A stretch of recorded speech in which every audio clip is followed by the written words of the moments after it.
오늘 마태복음 4장 23절 말씀부터 보겠습니다. 여러분이 가지신 통독 성경 1134페이지 마태복음 4장 23절 말씀 함께 읽겠습니다. 예수께서 온 갈릴리에 두루 다니사 그들의 회당에서 가르치시며 천국 복음을 전파하시며 백성 중에 모든 병과 모든 약한 것을 고치시니. 예수님이 하신 사역을 세 가지로 정의하고 있습니다. 예수님께서 하신 일은 가르치시며 전파하시며 고치셨습니다. 회당에서 가르치셨고 천국 복음을 전파하셨고 백성 중에 모든 병과 모든 약한 것을 고쳐주셨습니다. 가르치시며 전파하시며 고치신 이 세 가지의 예수님의 사역은 오늘 교회와 사역자들에게 주신 단순하고도 중요한 사역입니다. 첫 번째로 교회는 말씀을 가르쳐야 합니다. 예수님께서 가르치신 것처럼 우리 교회도 말씀을 가르쳐야 합니다. 성경 공부를 해야 하고 제자 훈련을 해야 하고 양육을 해야 됩니다. 이것이 교회됨입니다. 교회에 주신 중요한 사역입니다. 두 번째, 교회는 천국 복음을 전파해야 합니다. 선교를 해야 되는 이유입니다. 주님의 복음을 전하는 선교사들을 후원하는 일은 너무도 당연한 일이고 우리가 선교 현장으로 가야 하고 또 선교를 위해서 기도해야 합니다. 교회에게 주신 중요한 두 번째 사역이 복음을 전파하는 일입니다. 세 번째는 교회는 병든 사람들, 약한 사람들을 고치는 사명이 있습니다. 이것이 주신 사역입니다. 교회는 병든 자들, 약한 자를 고쳐야 합니다. 주변의 어려운 이웃들을 구제해야 하고 위로가 필요한 사람들을 신방해야 하고 마음의 치료가 필요한 사람들을 상담하는 일, 주변의 이웃들을 돌보고 섬기는 일, 무엇보다도 우리 교회 교우들을 서로 돌보고 섬기는 일, 중요하게 주신 사역입니다. 다시 한번 예수님의 사역 세 가지를 정의합니다. 가르치시며 전파하시며 고치셨습니다. 교회는 말씀을 가르쳐야 하고 교회는 복음을 전파해야 하며 교회는 병든 자를 고쳐야 합니다. 이어서 마가복음 1장 35절 말씀 보겠습니다. 1134페이지, 여러분이 가지신 성경 1134페이지에 있습니다. 마가복음 1장 35절 말씀입니다. 새벽 아직도 밝기 전에 예수께서 일어나 나가 한적한 곳으로 가사 거기서 기도하시더니. 누가복음 5장 16절 말씀도 보겠습니다. 누가복음 5장 16절 말씀, 여러분이 가지신 성경 1135페이지에 있습니다. 누가복음 5장 16절도 제가 읽습니다. 예수는 물러가서 한적한 곳에서 기도하시니라. 예수님이 한적한 곳에 가셔서 기도하셨습니다. 우리에게 기도의 본을 보여주셨습니다. 기도가 무엇인지를 깨닫게 하셨습니다. 한적한 곳으로 가셔서 거기서 기도하셨습니다. 여기서 중요한 것은 기도의 행위보다 기도하는 장소입니다. 그 한적한 곳을 통해서 기도가 무엇인지를 배우게 합니다. 예수님이 기도하시기 위해서 찾으신 장소는 한적한 곳이었습니다. 이 한적한 곳의 헬라어가 에레모스입니다. 여러분, 에레모스는 어제 언급한 헬라어입니다. 에레모스는 광야와 같은 단어입니다. 이 한적한 곳은 광야를 말합니다. 한적한 곳에 가셨다. 에레모스, 광야로 가셨다. 라고 할 때 이 한적한 곳은 주변에 사람이 없는 고립의 장소이고 외로움의 장소이며 적막의 장소입니다. 다시 말하면 한적한 곳은 내가 비워지는 장소입니다. 예수님은 친히 그 장소를 찾아가셨습니다. 고립과 외로움을 통해서 그 깊은 적막과 고요함 가운데 주님을 만나는 행위가 기도라는 것을 우리가 배우게 됩니다. 어떠한 행위를 하는 것이 기도가 아니라 고립과 외로움의 장소에 머무는 것이 기도입니다. 기도에 있어서 중요한 것은 얼마나 많은 말을 하느냐, 이것이 중요한 것이 아닙니다. 기도는 말하는 것이 아니라 머무는 것입니다. 이 고립과 외로움의 상황과 환경에서 주님 앞에 머무는 행위가 기도라는 것입니다. 무슨 말을 하느냐? 어떠한 행위를 하느냐가 중요한 것이 아니라 아무 말 없어도 주님 앞에 머무는 것이 기도입니다. 그래서 우리의 신앙 삶에 가장 중요한 것은 늘 이 에레모스라고 말하는 이 광야와 같은 한적한 곳을 찾는 것이 중요합니다. 주님과 더불어 있는 그곳이 최상의 기도의 장소입니다. 주변에 아무도 없을 때, 고립되었을 때, 외로움을 느낄 때, 적막과 고요함 가운데 주님 앞에 앉아 있는 그 일, 기도라는 것을 기억하시고 오늘도 한적한 곳에서 그 에레모스에서 주님 앞에 앉아 계시는 여러분들 되시기를 바랍니다. 마태복음 말씀 보겠습니다. 마태복음 9장 12절에서 13절 말씀 보겠습니다. 마태복음 9장 12절에서 13절 말씀 제가 읽겠습니다. 예수께서 들으시고 이르시되 건강한 자에게는 의사가 쓸데없고 병든 자에게라야 쓸데있느니라. 너희는 가서 내가 긍휼을 원하고 제사를 원하지 아니하노라 하신 뜻이 무엇인지 배우라. 나는 의인을 부르러 온 것이 아니요 죄인을 부르러 왔노라 하시니라. 의사가 필요한 사람은 건강한 사람이 아니라 병든 사람입니다. 예수님은 의인을 부르러 오신 것이 아니라 죄인을 부르러 오셨습니다. 그 죄인들을 불러 모으신 곳이 바로 교회입니다. 교회는 근본적으로 죄인들의 공동체입니다. 교회는 건강한 사람들이 모여 있는 곳이 아니라 죄인들, 병든 사람들이 모여 있는 공동체입니다. 약하고 상처받고 병든 사람들을 부르셔서 모아놓은 그곳 교회입니다. 의사가 환자의 병을 고치듯이 예수님은 죄인들을 치료하시고 고치셨습니다. 지금도 그 일을 하십니다. 교회를 통해서 하십니다. 교회는 그리스도가 머리 되시는 그리스도의 몸입니다. 이것이 교회의 정체성이고 교회가 가진 힘입니다. 그래서 교회는 치유하는 능력이 있습니다. 사람을 변화시키는 힘이 있습니다. 교회의 머리 되시는 그리스도 때문입니다. 교회는 그러하기 때문에 예수님이 그러하셨던 것처럼 사람을 차별하지 말아야 합니다. 건강한 사람만 선호하는 것이 아니라 배운 사람들, 있는 사람들을 선호하는 것이 아니라 누구든지 올 수 있는 교회가 되어야 합니다. 오는 사람 막지 말아야 합니다. 잃어버린 한 마리 양을 위해서 공동체 전체가 나설 수 있어야 합니다. 이 죄인들과 어울려 밥을 먹는 것을 즐거워해야 합니다. 그것이 교회의 정체성입니다. 교회는 예수님의 마음을 가진 곳입니다. 예수님의 심장을 가진 곳이기 때문에 교회는 모든 사람들을 품을 수 있는 넓은 마음이 있어야 합니다. 요한복음 말씀 보겠습니다. 요한복음 5장 1절에서 4절 말씀입니다. 여러분이 가지신 성경 1138페이지입니다. 요한복음 5장 1절에서 4절 말씀입니다.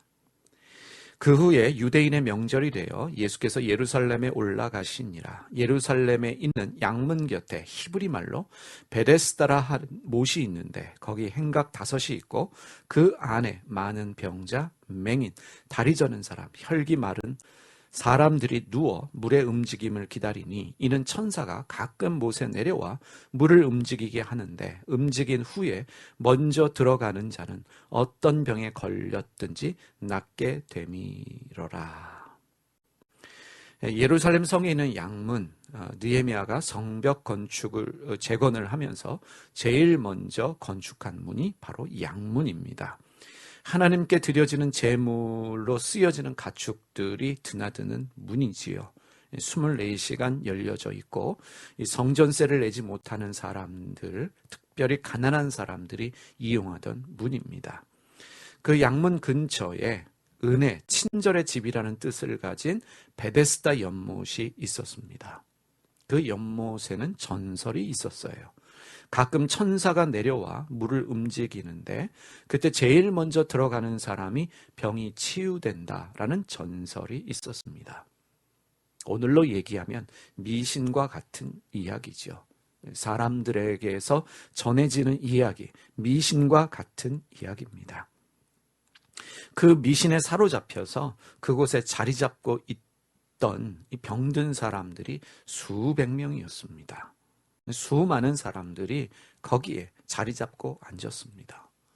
병든 그들이 하는 일이 무엇입니까? 서로 경쟁하며 싸우고 있습니다.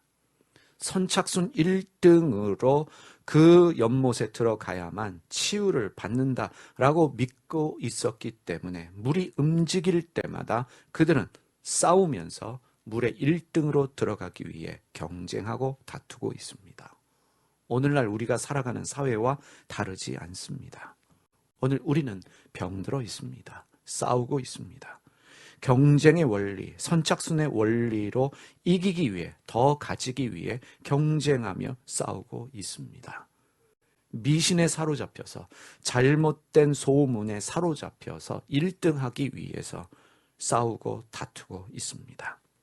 그곳에 38년 동안 병을 앓고 있던 사람이 있었고 예수님이 그를 보시고 물으셨습니다. 내가 낫고자 하느냐라고 물으셨는데 이 38년 동안 병을 앓고 있던 이 사람은 이렇게 이야기합니다. 7절 말씀해 보시기 바랍니다.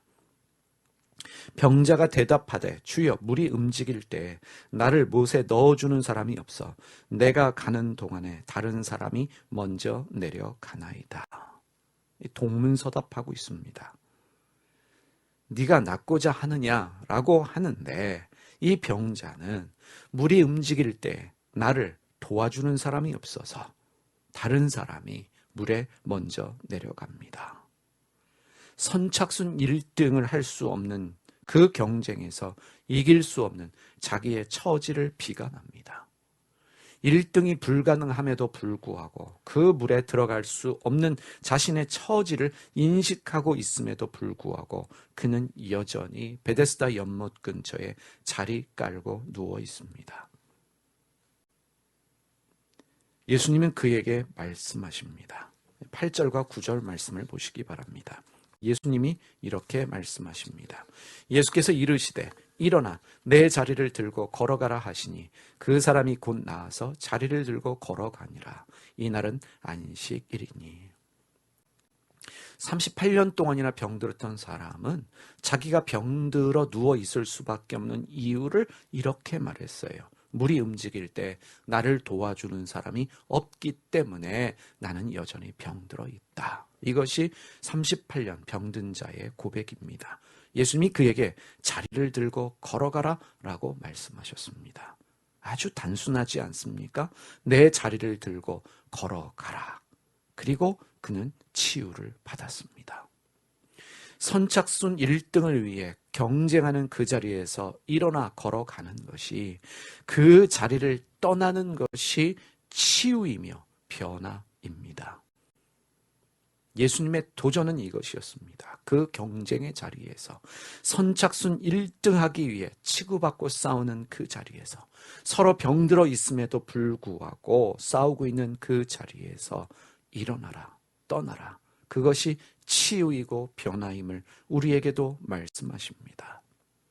오늘 우리의 기도는 1등하게 해달라는 기도 제목으로 주님께 기도합니다. 너 죽고 나 살기 위한 경쟁의 자리에서 선착순 1등 하도록 주님 앞에 기도합니다. 그래서 선착순 1등 하는 것이 신앙의 열심이요 신앙의 승리라고 믿기 때문에 오늘 우리가 선호하는 간증은 내가 선착순 1등을 했습니다. 이것이 우리의 자랑입니다. 신앙은 그 경쟁의 자리에서 치고받고 싸우는, 남을 배려하지 못하는 그 자리에서 일어나서 떠나는 것이 신앙입니다. 예수님은 이 사건을 통해서 진정한 신앙의 자유가 무엇인지, 치유가 무엇인지 우리에게 보여주셨습니다. 이 날은 안식일이었습니다. 안식일은 멈춤의 날입니다. 멈추어 서서 돌아보며 자기를 성찰하는 날입니다. 경쟁을 멈추고 선착순 1등 하기 위한 싸움을 멈추고 한적한 곳, 에레모스를 향해 가는 것, 그것이 신앙입니다. 오늘 우리가 이 베데스다 연못의 치유 사건을 보면서 예수님이 병든 자를 고쳤다, 고치셨다, 이 것에서 우리의 수준을 머무는 것이 아니라 우리의 믿음의 눈을 들어서 그 경쟁의 자리에서 선착순 1등의 자리에서 일어나 떠나게 하신 그 예수님의 말씀이 오늘 나에게 주신 말씀인 줄 알고 이 말씀을 우리가 묵상하면 좋겠습니다. 마가복음 말씀으로 이어가겠습니다. 마가복음 2장 27절에서 28절 말씀입니다. 통독성경 1141페이지 마가복음 2장 27절에서 28절입니다. 또 이르시되 안식일이 사람을 위하여 있는 것이요 사람이 안식일을 위하여 있는 것이 아니니 이러므로 인자는 안식일에도 주인이니라. 하나님이 안식일을 축복하시고 거룩하게 구분하셨습니다. 왜냐하면 안식일은 사람을 위한 날이기 때문입니다. 사람을 위해 주신 날이 안식일입니다. 종교는 사람을 안식일을 위해 존재하는 것으로 이해를 합니다. 그래서 종교성이 강하면 안식일에 하지 말아야 할 수백 개의 규정들을 만들어서 지키도록 강요합니다. 그런 규정들을 지키지 않으면 구원받을 수 없는 것처럼 말합니다. 안식일은요, 말 그대로 쉬는 날입니다. 일하던 노동자들이 쉼을 얻고 가축이 쉼을 얻는 그날이 안식일입니다. 노동을 쉬고 평안을 얻는 날, 새로운 힘을 얻는 날, 그날이 안식일입니다. 안식일에 돈을 안 쓰고 어떠한 행위를 하지 않는 그 날이 아니라 안식일은 사람을 배려하는 날이고 사람을 돌보는 날입니다. 더불어서 내 영혼을 돌보는 날입니다. 안식일은 사람을 위한 날이기 때문에 병자도 고침을 받아야 하고 배고픈 사람도 배불리 먹을 수 있어야 합니다. 이것은 참으로 중요합니다. 하나님은 사람을 위하십니다. 사람이 하나님을 위한다, 하나님의 영광을 위해 산다라고 하지만 어찌 우리가 하나님을 위할 수 있겠습니까? 하나님이 우리를 위하시는 거예요. 하나님이 사람을 위해서 이 세상에 오셨고 사람의 죄를 위해 죽으셨습니다. 그래서 신앙은 근본적으로 사람을 배려합니다. 사람을 배려하지 않고 이용하는 것은 바로 나쁜 종교의 특징입니다. 자신들의 종교를 위해서, 자신들의 종교의 확장을 위해서 사람을 이용하는 것은 나쁜 종교의 특징입니다. 마태복음 5장 1절에서 8절 말씀 보겠습니다. 1143페이지, 통독성경 1143페이지에 마태복음 5장 1절에서 8절 말씀입니다. 예수께서 무리를 보시고 산에 올라가 앉으시니 제자들이 나아온지라.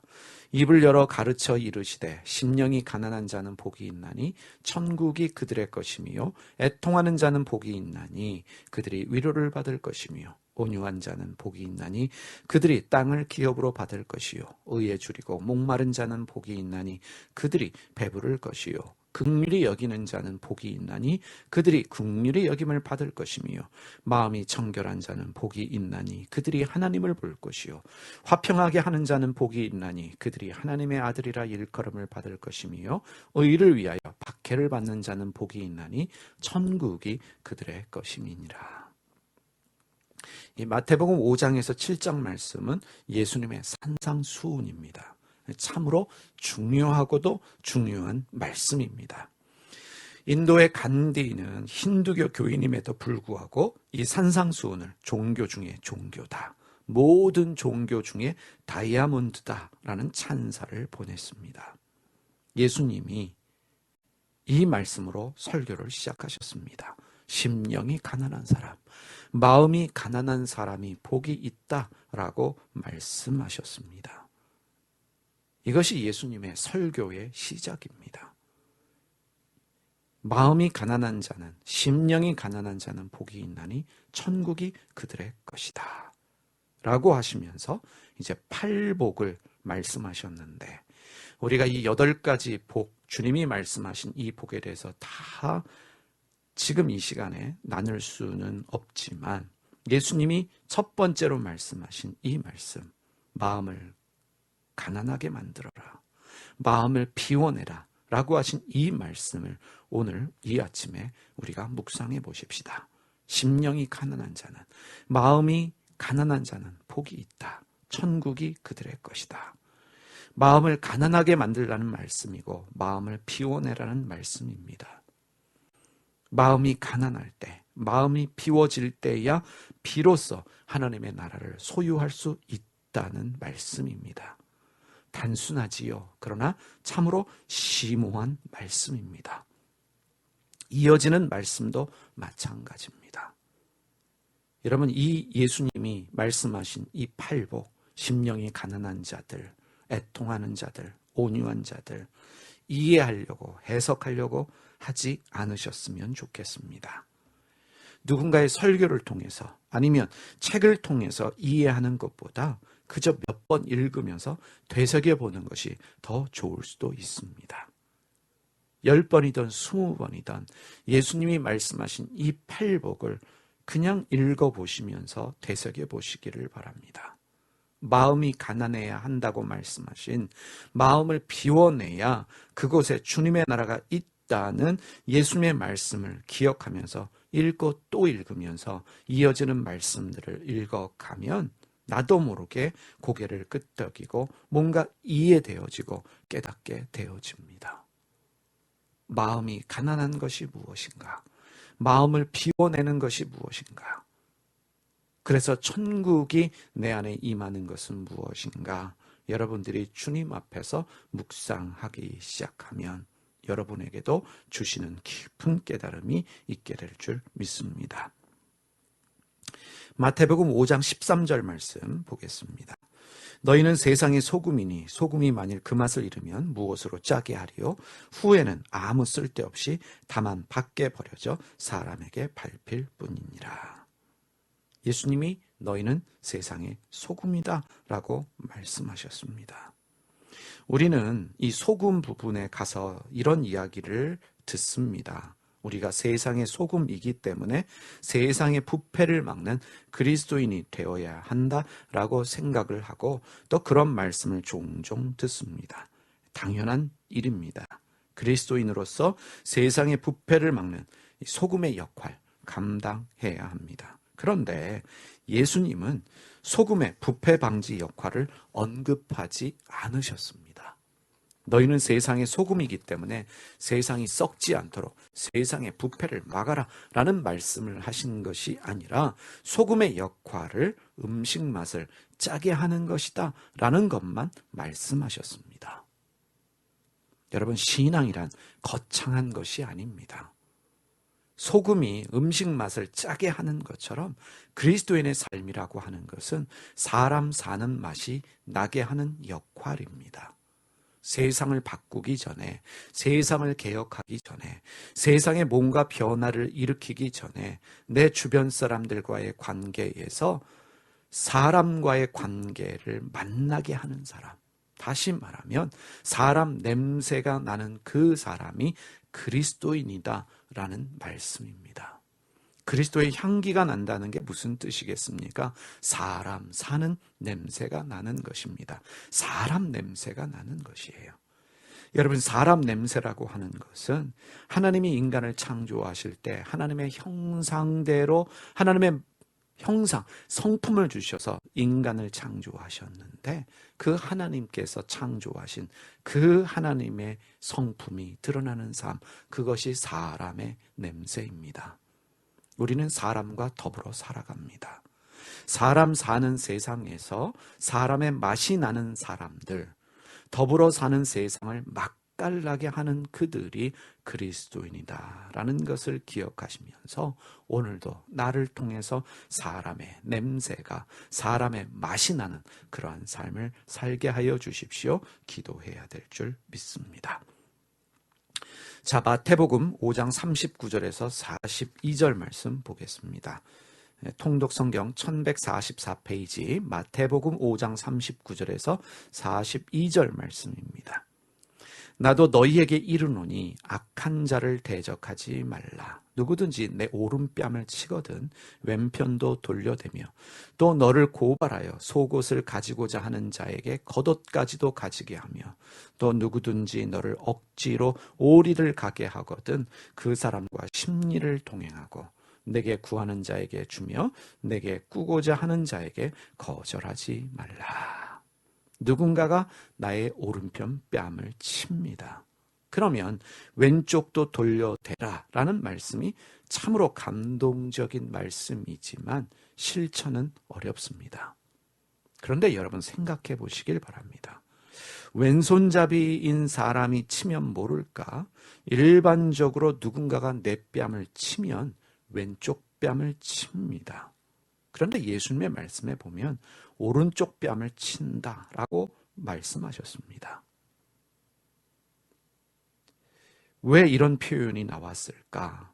당시에 권세가들, 소위 있는 사람들이 갑질을 할 때 하는 행위가 자신들의 오른쪽 손등으로 을이라고 여겨지는 사람의 오른쪽 뺨을 툭툭 칩니다. 갑으로서의 품위가 있기 때문에 손바닥으로 때리는 것이 아니라 손등으로 오른쪽 뺨을 칩니다. 그럼 당하는 사람의 입장에서는 상당히 모욕적으로 느낄 만한 행위입니다. 손바닥이 아니라 손등으로 모욕을 당합니다. 그런데 예수님의 이 말씀, 누군가가 네 오른뺨을 치거든 왼편도 돌려대라 라는 말씀은 그런 모욕당하지 말고 당당하게 맞서라, 당당하게 맞으라 라는 말씀입니다. 무조건적으로 당하라 라는 말씀이 아니라 당당하라 라는 말씀이에요. 이어지는 말씀 보십시오. 또 누가 고발해서 네 속옷을 가지고자 하면 네 겉옷도 가지게 하라 라고 말씀하시는데 왜 남이 입던 속옷을 가지려고 고발을 하는가? 지금 우리의 시각으로 보면 속옷을 가지려고 고발하는 사람 이해가 되지 않지요. 이 속옷이라고 하는 것은 지금 우리가 말하는 언더웨어, 속 안에 있는 그런 속옷이 아니라 일상적으로 입는 옷입니다. 겉옷은 밤의 추위를 막아주는 이불과 같은 옷이에요. 이 가난한 사람들에게는 겉옷이 이불입니다. 너무도 중요한 옷이에요. 속옷은 일상에 입고 다니는 옷입니다. 일하는 옷이고 낮에 일상복으로 입고 다니는 옷이에요. 이 돈을 빌릴 때 가난한 사람들이 저당 잡히는 게 바로 겉옷이었습니다. 밤에 덮고 자는 옷, 겉옷이었어요. 이불이었습니다. 그러면 돈을 갚지 못할 때 돈을 빌려주는 사람들은요, 어떤 옷을 가져가냐면 속옷, 일상옷을 가져갑니다. 그렇게 되면 낮에도 겉옷을 입어야 하고 일상이 어려워집니다. 돈을 빨리 갚으라는 압박입니다. 이 성경의 말씀은 누군가가 겉옷을 저당 잡히고 돈을 빌리면 그 사람을 배려해서 해지기 전에 그 겉옷을 돌려주라 라고 하는 것이 구약의 가르침이에요. 춥지 않게 자도록 그 사람에게 겉옷을 돌려줘라. 그런데 사람이 악해서 겉옷을 돌려주는 것이 아니라 속옷을 뺏어가는 거예요. 그럼 낮에 생활이 어렵습니다. 모욕적인 일이지요. 그런 사람에게 사람이 악해서 네 속옷을 가져가고자 하는 사람에게 그런 모욕당하지 말고 겉옷까지도 벗어주라는 것입니다. 벌거벗고 다닐지라도 가난하다고 모욕당하지 말고 당당하게 살라는 말씀입니다. 당당하게 맞서라는 것입니다. 누가 오리를 가고자 하거든 심리를 가주어라 라는 말씀.